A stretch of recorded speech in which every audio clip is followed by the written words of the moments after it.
Varicose veins కి సరైన చికిత్స కోసం సంప్రదించండి ఎవిస్ హాస్పిటల్. నమస్కారం, వెల్కమ్ టు సుమన్ టీవీ. నేను గీతాంజలి. ప్రస్తుతం మనతో పాటు ప్రముఖ జ్యోతిషులు బ్రహ్మశ్రీ నందిపట్ల శ్రీహరి శర్మ గురువు గారు ఉన్నారు. వారితో మాట్లాడదాం. గురుగారు నమస్కారం అండి. వాగర్థావివ సంపృక్తౌ వాగర్థ ప్రతిపత్తయే జగతః పితరౌ వందే పార్వతీ పరమేశ్వరౌ. సదాశివ సమారంభాం శంకరాచార్య మధ్యమాం అస్మదాచార్య పర్యంతం వందే గురు పరంపరాం. ఆదిత్యాయ చ సోమాయ మంగళాయ బుధాయ చ గురు శుక్ర శనిభ్యశ్చ రాహవే కేతవే నమః. శృంగేరి జగద్గురు పీఠాధిపతులకి, కంచి పీఠాధిపతులకి నమస్కారములు తెలియజేసుకుంటూ కార్యక్రమాన్ని ప్రారంభిద్దాం. గురుగారు, కార్తీక మాసం పూర్తయిపోయింది, ఇక మార్గశిర మాసానికి వచ్చేసాము. అసలు మార్గశిర మాసం యొక్క విశిష్టత ఏంటి? ఈ మాసంలో ఉన్నటువంటి ముఖ్యమైన రోజులు, పండుగలు వివరించండి. మార్గశిర మాసం ఇది లక్ష్మీనారాయణుడికి సంబంధించినటువంటి మాసం. మనకు గీతలో కూడా, భగవద్గీతలో కూడా విభూతి యోగంలో శ్రీకృష్ణుల వారు ఏం చెప్పారంటే, మాసానాం మార్గశీర్షోహం అంటే మాసాలలో మార్గశిర మాసము నేనే. మార్గశీర్షోహం, సోహం అంటే నేను. కాబట్టి ఈ మార్గశిర మాసము ప్రత్యేకించి మధుసూదన అనే నామంతో వ్యవహరించడం జరుగుతుంది నారాయణుని. ముఖ్యంగా లక్ష్మీవార వ్రతం అనేటువంటిది ఈ మార్గశిర మాసంలో చేస్తారమ్మా. కార్తీక మాసంలో సోమవార వ్రతము, నక్తము ఎలా ఉంటారో, శ్రావణ మాసంలో శ్రావణ శుక్రవారాలు, శ్రావణ మంగళవారాలు ఎలా ఉంటారో, మార్గశిర మాసంలో లక్ష్మీవారము, లక్ష్మీవార వ్రతము. లక్ష్మీవారం అంటే గురువారం అమ్మ. అందరూ శుక్రవారం లక్ష్మి అనుకుంటారు, కానీ నవగ్రహాలలో ధనకారకుడు గురువు. కాబట్టి గురువుకు సంబంధించినటువంటి వారము గురువారం నాడు లక్ష్మీవారము అని అంటారు. ఇక ప్రత్యేకించి ప్రతి మాసంలో ఉన్నట్టుగానే అనేకమైనటువంటి గొప్ప గొప్ప పండుగలు ఈ యొక్క మాసంలో ఉన్నాయి. మొట్టమొదటి పాడ్యమితో గనక మొదలు పెట్టుకున్నట్లయితే, ఈ పాడ్యమి రోజునే పోలి స్వర్గాన్ని పొందిన రోజు పోలి పాడ్యమి అని అంటారు. ఇక రెండవ రోజు అనగా 4వ తారీఖు రోజున తదియ అయింది. ఈ తదియ ఏంటనంటే ఈ అమ్మవారి గౌరీ తదియ అని అంటారు. ఉమామహేశ్వర వ్రతాన్ని ఈ తదియ రోజున ఆచరిస్తారు 4వ తారీఖు రోజున. 5వ తారీఖు రోజున చవితి, నాగుల చవితి. 6వ తారీఖు రోజున నాగుల పంచమి అంటారు. అయితే నాగుల చవితి మనకు కార్తీక మాసం, నాగుల పంచమి శ్రావణ మాసం, ఇవి అయిపోయినాయి కదా. ఎవరైతే ఈ నాగుల చవితి, నాగుల పంచమిని చేయని వాళ్ళు ఉంటారో, ఈ మార్గశిర మాసంలో నాగుల చవితి, నాగుల పంచమిని విశేషంగా ఆరాధన చేయొచ్చు. ముఖ్యంగా శ్రీకాళహస్తి క్షేత్రంలో ఈశ్వరునికి అభిషేకాలు, కాలసర్పదోష నివారణ పూజలు గనక జరిపించుకుంటే, ఈ నాగుల చవితి లేదా నాగుల పంచమి రోజున చేయించుకుంటే చాలా మటుకు దోషాలు తొలగిపోతాయి. ముఖ్యంగా ఈ నాగపంచమి రోజున ఎవరైతే శ్రీరంగంలో స్వామి వారికి సేవ చేస్తారో, వస్తు సేవ, వారికి డబ్బు అంటూ లోటు ఉండదమ్మా. అర్చన ఎవరైతే చేస్తారో వాళ్ళకి డబ్బు సమస్యలు తీరిపోతాయి. ఇక షష్ఠి మనకందరికీ తెలిసిందే. తారకాసుర సంహార నిమిత్తం ఈ యొక్క సుబ్రహ్మణ్య స్వామి జన్మించినటువంటి రోజు 7వ తారీఖు రోజున. అనగా ఇక గమనించుకున్నట్లయితే 8వ తారీఖు ఆదివారం అయింది. పైగా సప్తమి తిథి, పైగా 9:25 తర్వాత అష్టమి ప్రవేశిస్తుంది. కాబట్టి ప్రదోషకాల సమయానికి అష్టమి కూడా ఉంది కాబట్టి దాన్ని కాలభైరవాష్టమి మరియు భాను సప్తమి, సప్తమి కాబట్టి మిత్ర సప్తమి, మిత్ర అనే నామంతో ఆ యొక్క సూర్య భగవాను కొలుస్తారు. కాబట్టి చాలా విశేషం అమ్మా. ఆ యొక్క సప్తమి తిథి రావడం చాలా విశేషం, పైగా ఆదివారం కూడా అవ్వడం. పైగా మనం గమనించుకున్నట్లయితే బ్రహ్మ విష్ణువులలో ఎవరు గొప్ప ఎవరు గొప్ప అన్నప్పుడు అబద్ధం చెప్పి నేను గొప్ప అని చెప్పి అబద్ధం చెప్పినటువంటి బ్రహ్మ యొక్క శిరస్సుని ఖండించిన వాడు భైరవుడు. ఆ విధంగా శిరస్సు తెగి ఎక్కడా పడిపోకుండా చేతిని అంటిపెట్టుకుని ఉండడం చేత ఎక్కడ ఏ క్షేత్రంలో అయితే తెగి పడిపోతుందో అక్కడ అది గొప్ప ప్రసిద్ధ క్షేత్రం అవుతుందని చెప్పగా అన్ని తీర్థక్షేత్రాల్లో వెళ్తాడు. కాశీ క్షేత్రానికి వెళ్తాడు. అక్కడ కాశీ క్షేత్రంలో సంబంధించినటువంటి ఉన్న అక్కడ మార్గం దొరుకుతుంది కాలభైరవుడికి. బ్రహ్మకపాలంలో ఆ యొక్క బ్రహ్మకపాలము విడవబడుతుంది. అప్పుడు ఆ కాలభైరవుడు ఈ కాశీ క్షేత్రం నగర పాలకుడుగా నియమింపబడినటువంటి రోజు ఈ మార్గశిర శుద్ధ అష్టమి, కాలభైరవాష్టమి అని అంటారు. కాబట్టి భైరవోపాసన చేసే వాళ్ళకి చాలా గొప్పదైనటువంటిది. ఇక తర్వాత ఏకాదశి. ఈ ఏకాదశి అనేటువంటిది ప్రధానంగా చూసుకున్నట్లయితే మోక్షద ఏకాదశి, మోక్షాన్ని కలిగించేటువంటి ఏకాదశి. దీనినే చాలా మంది ఒక అపప్రధ అనేటువంటిది ఉంది. భగవంతుడు భగవద్గీత అనేటువంటిది ఈ ఏకాదశి రోజునే గీతోపదేశం చేశాడు అని అంటారు, గీతా జయంతి అని అంటారు. వాస్తవానికి ఈ యొక్క ఏకాదశికి సంబంధించినటువంటి అనేక రహస్యములు ఉన్నాయి. ఏది గీతా జయంతికి సంబంధించిన గీత ఎప్పుడు పుట్టింది, ఎప్పుడు శ్రీకృష్ణుడికి ఉపదేశం చేశాడు అనేటువంటి అన్ని విషయాలు కూడా మనం త్వరలో ఒక మంచి వీడియోలో తెలియజేస్తాం. ఎందుకంటే ప్రజలకి తెలియాలి ఇది గీతా జయంతి ఏకాదశి కాదు, అంతకన్నా ముందు ఏర్పడింది. ద్వాపర యుగం కాలం నాటి ప్రమాణాలని అనుసరించి మనం ఈ యొక్క వివరణ ఇద్దాం ప్రేక్షకులకు, సుమన్ టీవీ ప్రేక్షకులకి. ఇక ఏకాదశి అయిపోయిన తర్వాత ద్వాదశి తిథి. ఈ ద్వాదశి తిథి అనేటువంటిది చాలా పవిత్రమైనటువంటిది. తిరుమలలో పుష్కరిణి ఉంది కదా, మా స్వామివారి పుష్కరిణి, ఆ పుష్కరిణి జన్మించిన రోజు ఈ ద్వాదశి తిథి.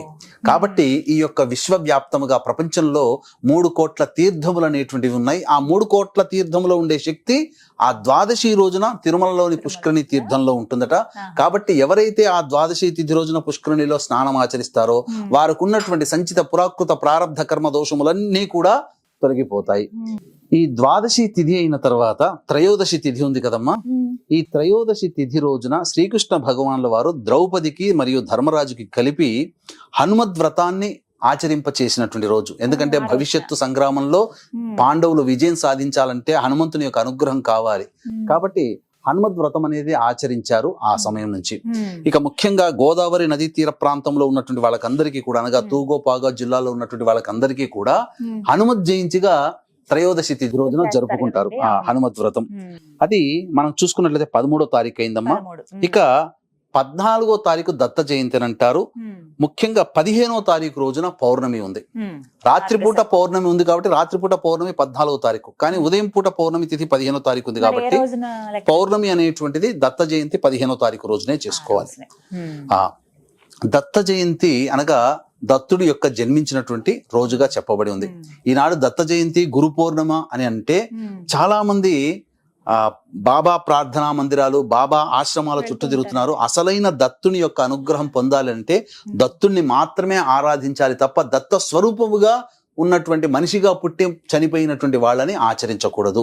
మనకు శాస్త్రం సుస్పష్టంగా చెప్పబడి ఉంది. వైభవోపేతమన్నంత కలికాలం కదమ్మా, మంచిని ఏది కూడా గ్రహించదు సమాజం. కాబట్టి అసలైన దత్త స్వరూపము గాణగాపురము, పిఠాపురము, కురువపురము, ఈ 3 క్షేత్రాలు దత్త క్షేత్రములుగా ప్రసిద్ధిగాంచిన. గిర్నార్ క్షేత్రం కూడా దత్తుని పాదుకలు అక్కడ ఉన్నాయి. అలాగే గాణగాపురంలో దత్తావతార సంభూతులైనటువంటి నృసింహ భారతి సరస్వతి స్వామి వారి పాదుకలు ఉన్నాయి. పిఠాపురంలో శ్రీపాద వల్లభుల వారు జన్మించారు, తపస్సు చేసుకున్నటువంటిది కురువపురం.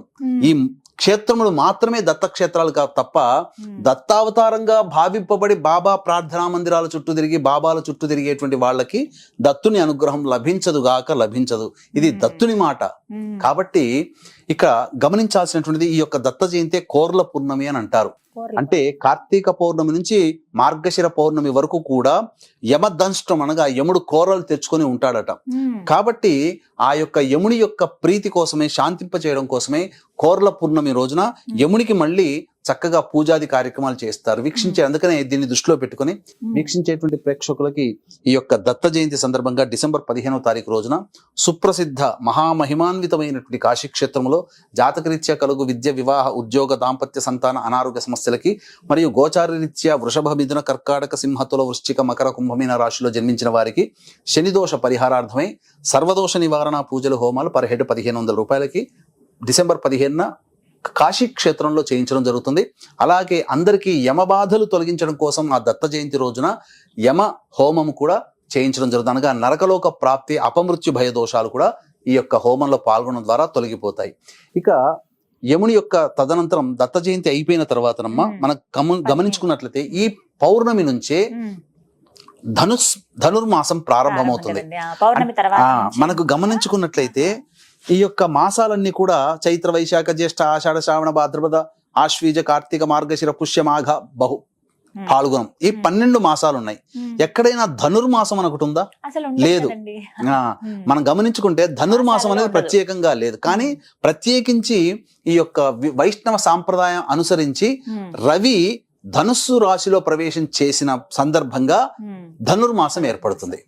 కాబట్టి ప్రత్యేకించి నారాయణు కోసం చెప్పబడినటువంటిది శ్రీమద్ గోదాదేవి ఆ యొక్క నెల రోజుల పాటు ఒక్కొక్క పాశురాన్ని విష్ణువుని ఆరాధన చేసి ఆఖరి రోజున శ్రీరంగనాథునిలో ఐక్యమైపోయింది. కాబట్టి వైష్ణవ భక్తులు చక్కగా ఈ ధనుర్మాసంలో చక్కగా నారాయణుని అర్చిస్తారమ్మా. గురుగారు, ఒక చిన్న సందేహం అండి. అయితే ఈ ధనుర్మాసంలో చాలా మంది శుభకార్యాలు ఏవి చేయరు, అంటే ముఖ్యంగా వివాహాలు అనేవి అసలు జరిపించరు.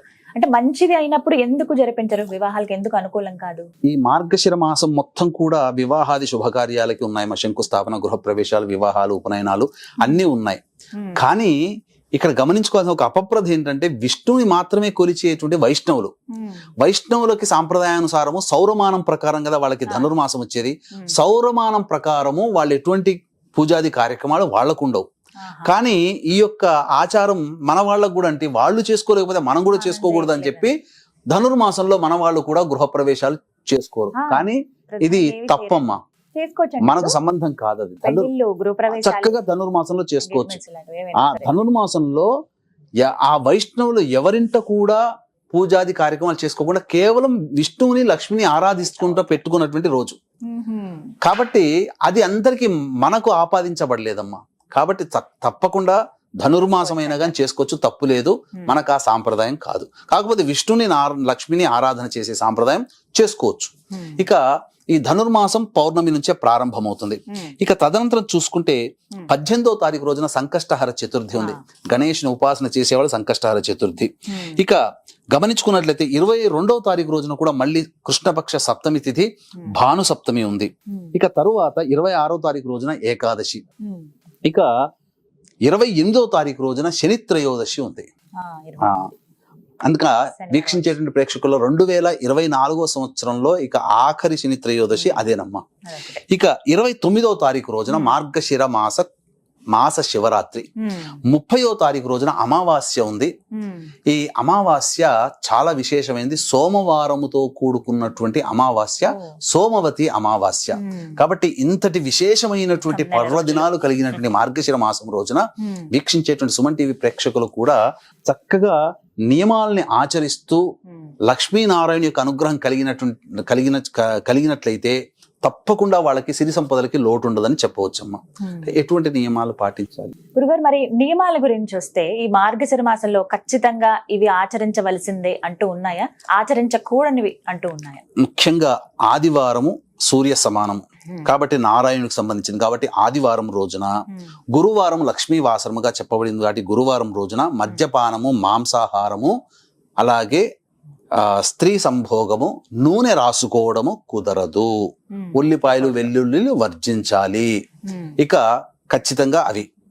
ఇక ఈ గురువారం రోజున ప్రత్యేకించి కొన్ని నియమాలు ఉన్నాయి.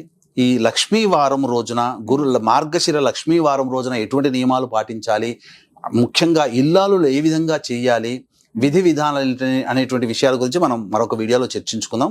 ముఖ్యంగా వీలైతే గనక ఈ మార్గశిర మాసం అంతా కూడా మాంసాహారం నిషిద్ధం చేయవచ్చు, అలాగే మద్యపానం, లేకపోతే కనీసం ఆదివారం, గురువారమైనా.